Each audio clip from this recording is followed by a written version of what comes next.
The Alabama Crimson Tide and the Clemson Tigers will meet in the College Football National Championship game on January 11th. Alabama comes into this game as 7-point favorites, with the total currently at 50.5 points. The first thing to notice when looking at this game is that an SEC team is playing an ACC team, and there's no doubt that the SEC is the superior conference.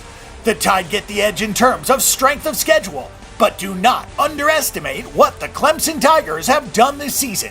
The Clemson Tigers played 3 teams ranked in the top 12, while Alabama played 3 teams ranked in the top 13, so both teams played roughly the same caliber of opponents. The toughest opponent either team played was Oklahoma, who entered the playoffs playing the best football of any team in the country, until they faced Clemson, that is.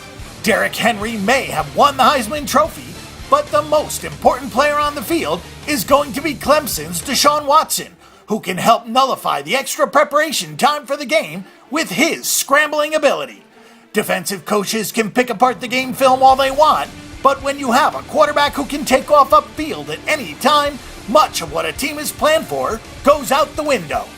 Looking at the Alabama Crimson Tide's 3 toughest opponents, they lost to Ole Miss, defeated Tennessee 19-14, and came up with a 30-16 win over LSU.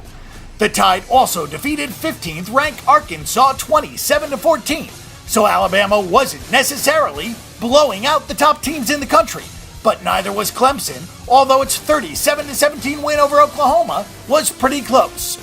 One indicator in this game is that the Tide opened up as 7-point favorites. Despite getting more than 2/3 of the wagers, the line has remained consistent. We have even seen some books at 6.5, indicating that the smart guys are siding with the underdog.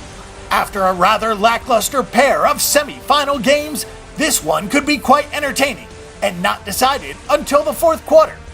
For our pick and prediction, we think this game will be competitive and go into 4th quarter, so we'll have to grab the Tigers at +7 points.